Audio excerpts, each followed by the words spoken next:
we'll go along and we'll talk about this method is a lot of it has to do with digging the grooves and digging the pathways to get our body and our fascia functioning as it should, because our lifestyle usually kind of breaks it down, and our age and genetics and our past injuries all play a role in, is our fascia optimally being used? So we have something called the hand to shoulder connection. It addresses sliding of the shoulders on the rib cage. The initial movement we're going to go through, I'm going to show you right here. I'm going to expand me a little bit. Oh, here I am. Turn on your back muscles. We will bring our arms out to the side, both arms up to our side, and our palms up.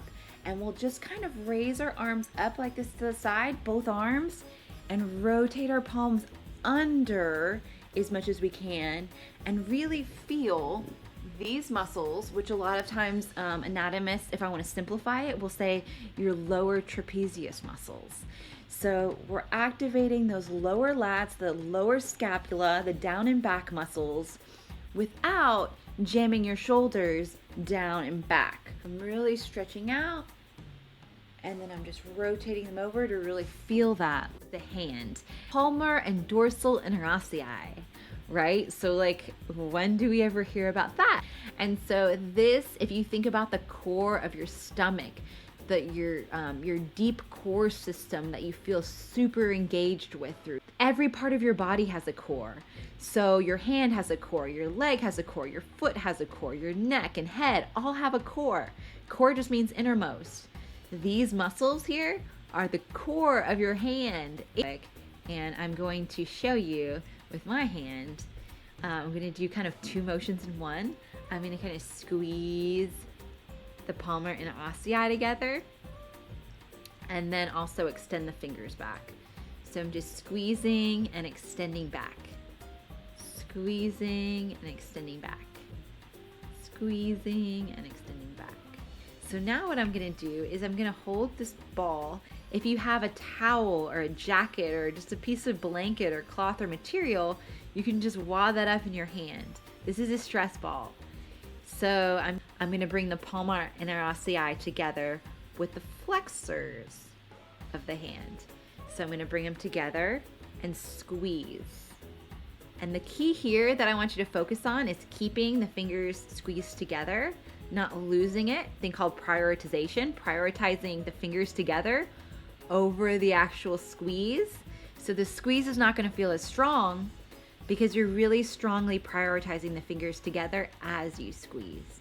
Okay. We're going to come back to this thing that we did with our arm, where we bring our arm down and back to feel our back muscles, and the hand squeeze here.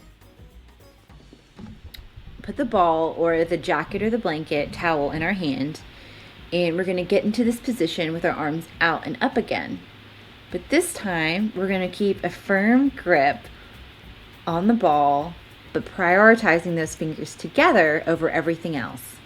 So I just want you to squeeze the ball, and I want you to notice the feeling in this back muscle where you have the ball compared to this arm where you don't have the ball.